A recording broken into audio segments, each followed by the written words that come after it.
Hello and welcome to the news on NTA International, reaching you live from Abuja. I am Nolin Ebel Ame with the news. The news headline: Presidential election petition court to adjudicate on 3 petitions within constitutionally stipulated time. Senate condemns alleged killing of a Nigerian woman in South Africa. Plus, arrangements in top gear for voluntary repatriation of Nigerian refugees in Cameroon.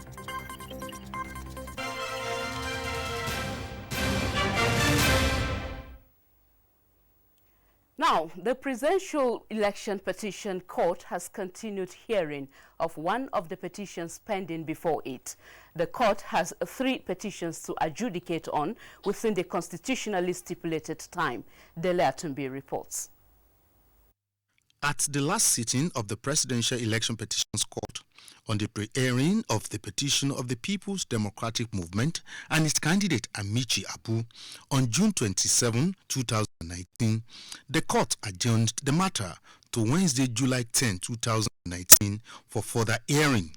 However, on Tuesday, July 9, 2019, counsel to the party Morrison Onuno, acting on the directive of Chairman Frank Igbodike, filed an application notifying the court of the intention of the party to withdraw from the petition.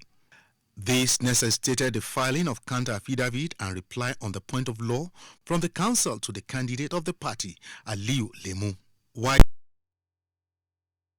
Wole Olanikpekun, SAN, Lateef Fagbemi, SAN for the APC, and Usman Ustaz, SAN for INEC, all respondents in this matter, were ready for the hearing of the application.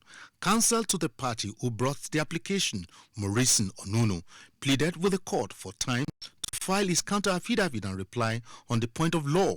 The 5-man Presidential Election Petitions Court led by Justice Mohammed Garba, which will have given its hearing report this Wednesday and proceeded to the end of the substantive matter in the petition, has to adjourn the matter to July 18, 2019 for the argument of the application.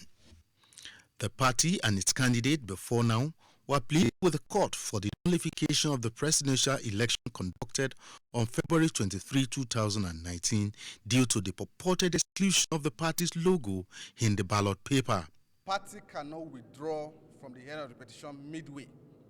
Even if they are not interested anymore, they remain necessary parties and will remain till the petition is fully determined. The party, in its wisdom, reviewed the entirety of the petition and resolved and took the decision to withdraw as a petitioner. It doesn't affect the petition or the first petitioner.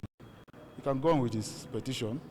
What the party is saying is that they're more interested in the petition because it is the interest of the party and of the nation to withdraw as a petitioner. Also this Wednesday, the petition of the Hope Democratic Party and its candidate Ambrose Owuru came up for hearing. The petitioners, through their counsel Chukwu Njoku, came up with an application. Counsel to President Muhammadu Buhari, Wole Olanikpekun, SAN, opposed the application, describing it as an abuse of court process. Lateef Fagbemi, SAN, counsel to the APC, raised the issue of the petitioners filing their reply on the point of law out of time. Relying on the decisions in Ekechukwu against INEC and Omishori versus Aregbesola, Fagbemi, SAN, and counsel to the other respondents urged the court to dismiss the application. The court reserved ruling on the matter to a later date. The Presidential Election Petitions Court adjourned further hearing on the Hope Democratic Party's petition to July 18, 2019. Meanwhile, the court will this Thursday continue hearing of the petition of the PDP and its candidate Atiku Abubakar. In Abuja, Dele Atumbi, NTA News. And from Nasarawa State, the National and State Houses Election Petition Tribunal sitting in Lafia has affirmed the victory of the senator representing Nasarawa West Senatorial District, Abdullahi Adamu. Abubakar Usman Akwanga reports that the affirmation follows the delivery of judgment on the petition of the Abga senatorial candidate Kiston Garbu, disputing the outcome of the poll. The judgment, which was delivered by Chairman of the Tribunal, Justice David Ego, dismissed the petition, citing insufficient evidence by the petitioner to prove his allegations and filing petition outside the 21-day statutory time frame after declaration of election results. The Presidential and National Assembly elections were conducted on February 23, 2019, and final result for Nasarawa West Zone by INEC declared Senator Abdullah Adamu winner on 25 February 2019, while the petitioner approached the tribunal on April 18, 2019, challenging the victory of the incumbent senator, alleging violence and overvoting as reasons. Councils react to the judgment. The court has affirmed the decision of the people to return him to the Senate, so we're very, very satisfied. Election petition, there are cases, and this is just the first. At the Governorship Election Petition Tribunal sitting in Lafia, more witnesses appeared and were cross-examined on oath by councils on the petition between PDP governorship candidate Imam Ambugadu versus APC candidate and Nasarawa State Governor Abdullahi Alhaji Sule. In Lafia, I am Habubakar Usman Akwanga, NT News. The Special Investigative Panel on the Recovery of Public Property is beaming its searchlight on the activities of the Petroleum Equalization Fund, PEF, to ascertain its culpability in the shady award of refined petroleum products contracts from NNPC Depot. The investigation is coming on the heels of the discovery of billions of naira and property allegedly linked to the two officials of the fund. Olabode Arewa reports that in line with its presidential mandate to assist the anti-corruption agencies to recover public funds, the Special Investigative Panel commenced investigation into the finances of Mr. Godi Nadi, General Manager Corporate Services at the Petroleum Equalization Fund, PEF. The suspect, having allegedly admitted during interrogation that some oil companies deposited monies totaling 2.2 billion naira, over $302 million, 11,100 euros, and 2,000 pounds into his bank account to facilitate award of oil contracts. The panel says it is working to ensure the future of the monies. The panel is also working to recover 1.4 billion naira from one Aisha Famia Usman, another general manager with the fund.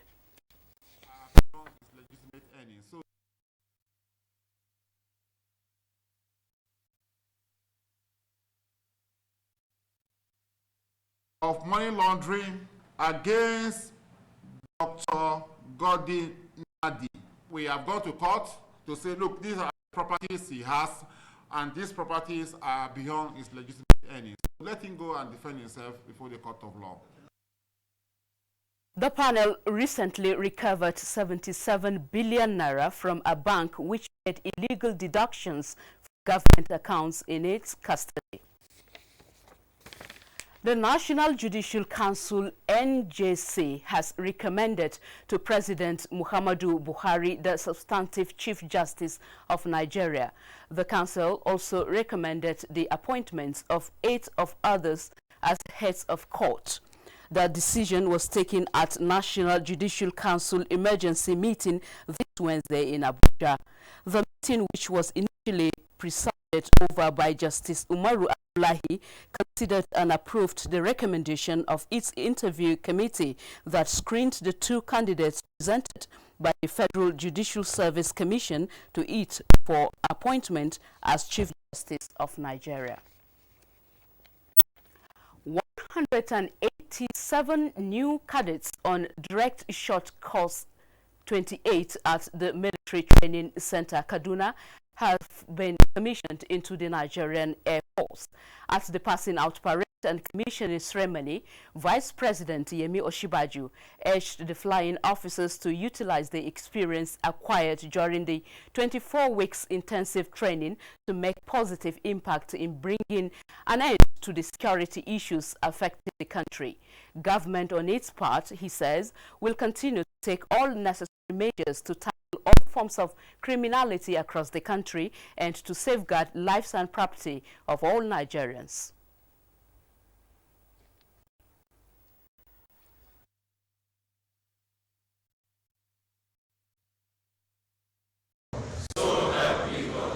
In a few short years, this country will be by far the greatest military force in Africa and certainly the most developed country in Africa.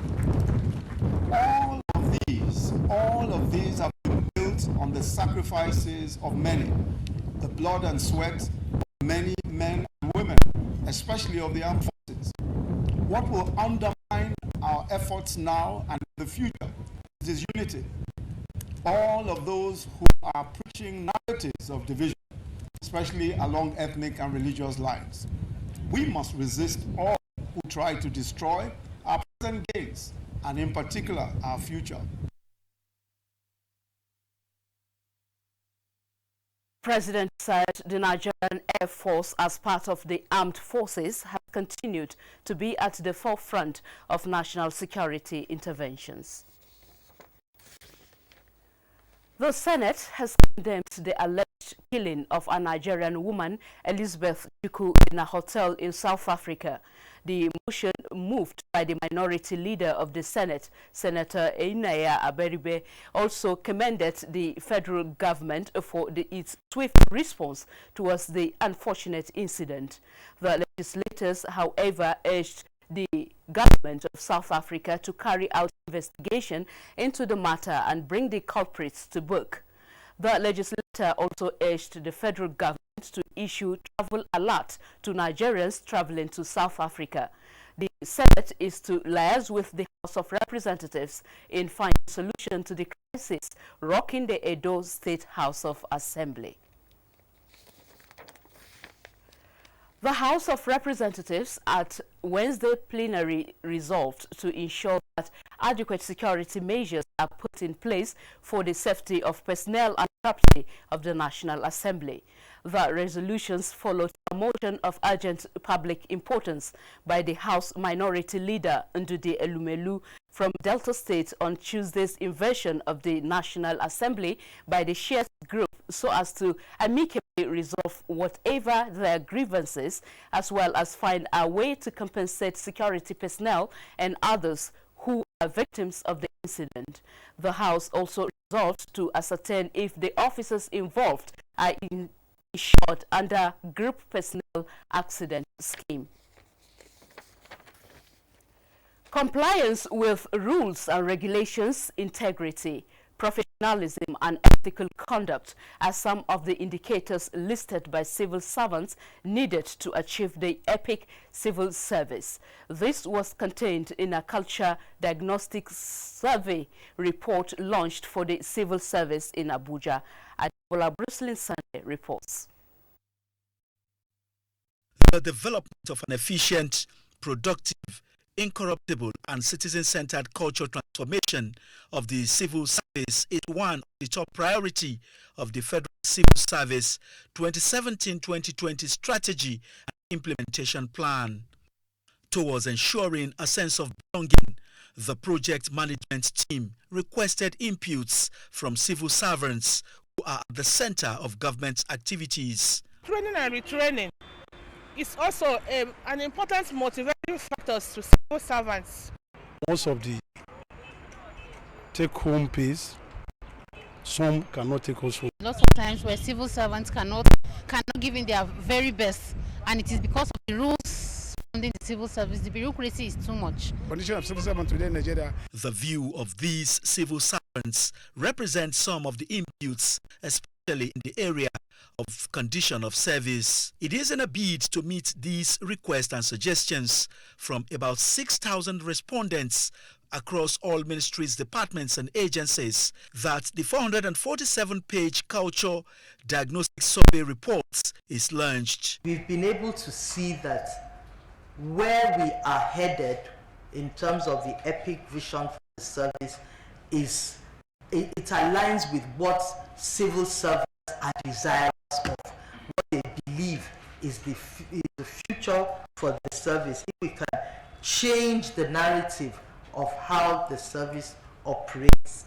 To ensure the full implementation of the reports in all establishments, Head of the Civil Service of the Federation, Winifred Oyoita, made a special presentation of the compendium to all federal permanent secretaries at their meeting. I am confident that this report rebates an epic civil service and civil servants needed to build a modern and robust economy in Nigeria. Adebola, Brooklyn Sunday, NTA News. You are watching the news on NTA International, reaching you from Abuja. Stay tuned for more news after the break.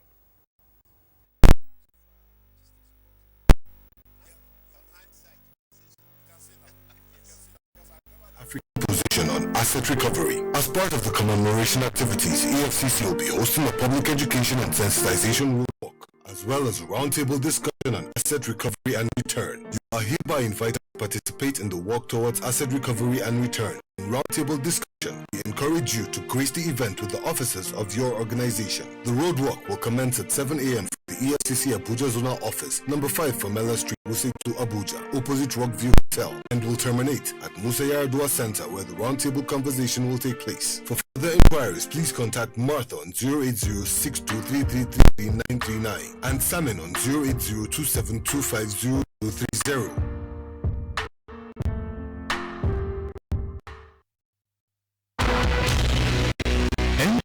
International news. Africa as it is. Thank you for staying with us. Now, the outlook of African women needs to take a positive turn towards changing the narrative in the advocacy for women participation in governance, economic development and gender cooperation in line with the Sustainable Development Goal 5.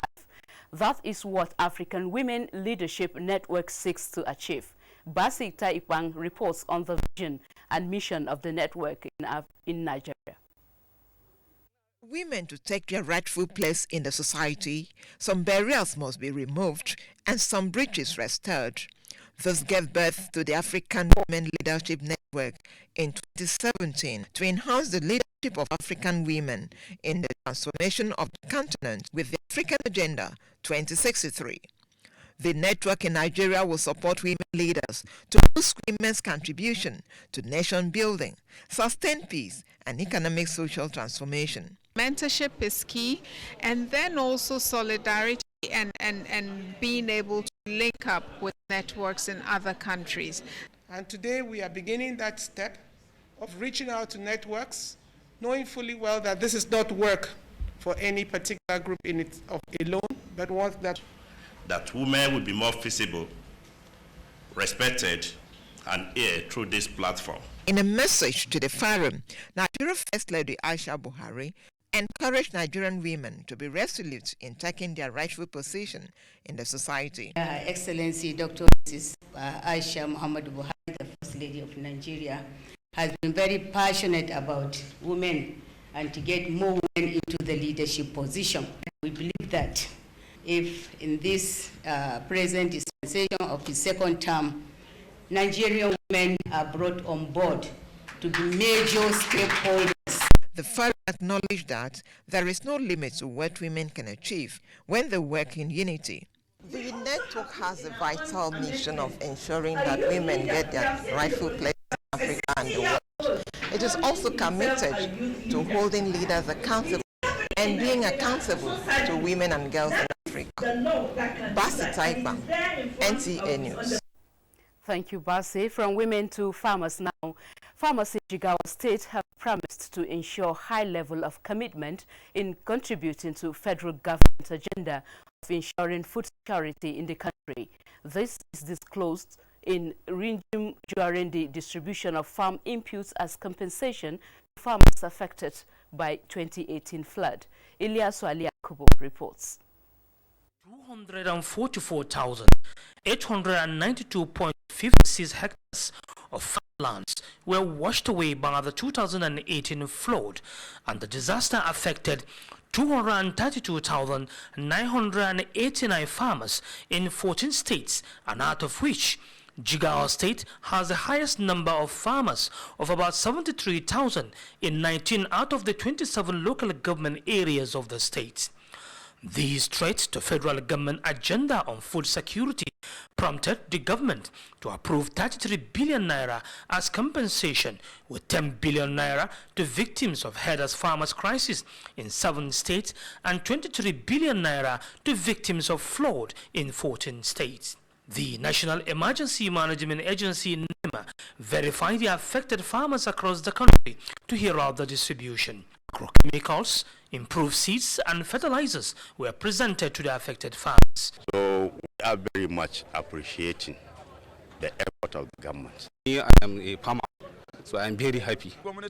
We thank the government for this gesture. Jigawa happens to be one of the most affected states in terms of the flood disaster, and this committee is actually on ground to enumerate and verify the list of the farmers that were sent by the state government and provide this distribution. The owner of one affected hectare of farmland is entitled to 9 bags of fertilizer and other agricultural inputs. From Ringim in Jigawa State, Ilyasu Aliyakubu, NTA News.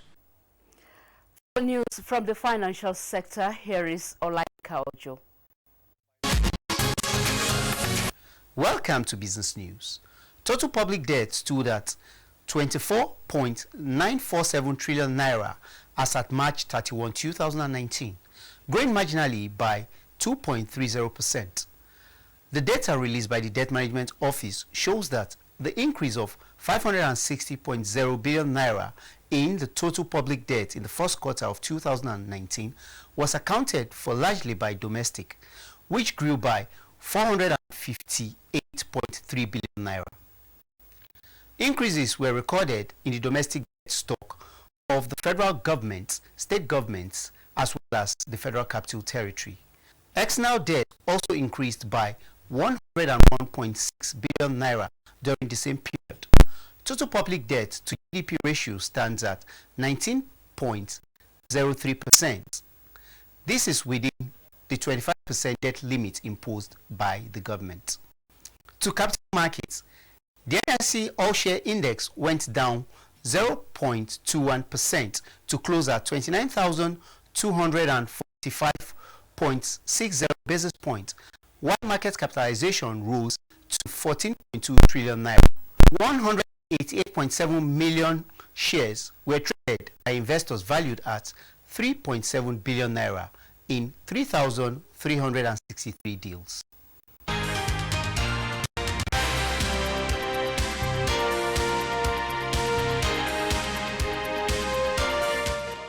And from the commodities market, increasingly weak demand outlook caps crude oil prices.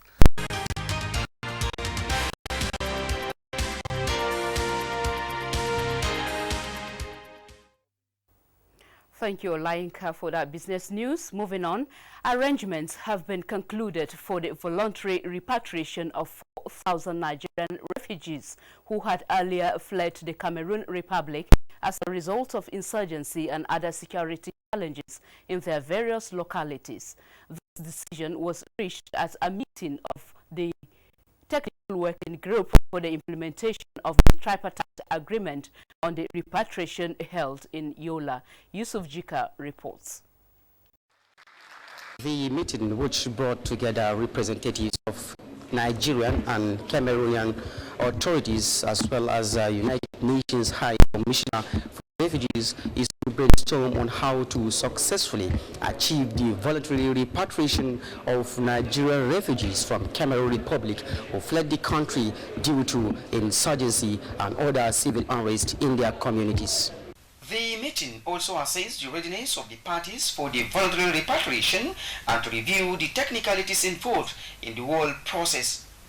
Among other resolutions reached at the meeting are operational modalities and support measures to ensure the safe, dignified and sustainable reintegration of the returnees, as well as work within the framework of the tripartite agreement. We're going to support them with shelter kits. We're going to support them with empowerment, different skills. We're going to provide them food for a period of 6 months. Making sure that conditions such as health and education and reintegration can actually be in place. Everything has been put in place. We just need to inform hierarchy and all will be okay. The technical further recognized the efforts done by the government of Nigeria in restoring security and basic social services and recommended for the reintegration measures that will improve absorption capacity and enhance access to basic services and self-reliance for the returnees. The group earlier inspected Yola Airport reception, where the returnees can go through proper checkup and screening, as well as transit camp and access the facilities on ground. At the end of it all, Wednesday, 21st of August 2018 has been fixed for the commencement of the repatriation. In Yola, I'm Yusuf Jika, NTN News. Let's join Adebola Sunday for news from other parts of the globe. The United Nations High Commissioner for Refugees, UNHCR, says authorities in Libya have released more than 310 refugees and migrants from the detention center that was bombed in Tajora last week for relocation. More than 50 people died in the attack that was blamed on an airstrike by forces loyal to a warlord, General Khalifa Haftar. But General Haftar's forces accused the government side of shelling the center. Most of the deceased are believed to be sub-Saharan Africans who were attempting to reach Europe from Libya. In another development, 6 men have landed themselves in trouble after they were convicted of performing money rituals in Zimbabwe with 63 pairs of women's panties in a graveyard. Ringleader of the group, Anderson Chibondo, fled from the courts, leaving his disciples to bear the brunt of the judgments after a traditional court gave its ruling. The culprits pleaded guilty to the charges and exposed 70-year-old Anderson Chibondo as their leader, who fled before the judgments. And Britain ambassador to Washington has resigned his position after days of criticism from President Donald Trump. Memos from Kim Darroch, in which he described the Trump administration as inept, were leaked to a British Sunday newspaper. Infuriating the U.S. president, launched a Twitter attack on both the envoy and outgoing Prime Minister Theresa May. I am Adebola Brooksland Sunday, NTA News. And on sports news, Nigeria will be playing with South Africa tonight at 8 p.m. We wish them a good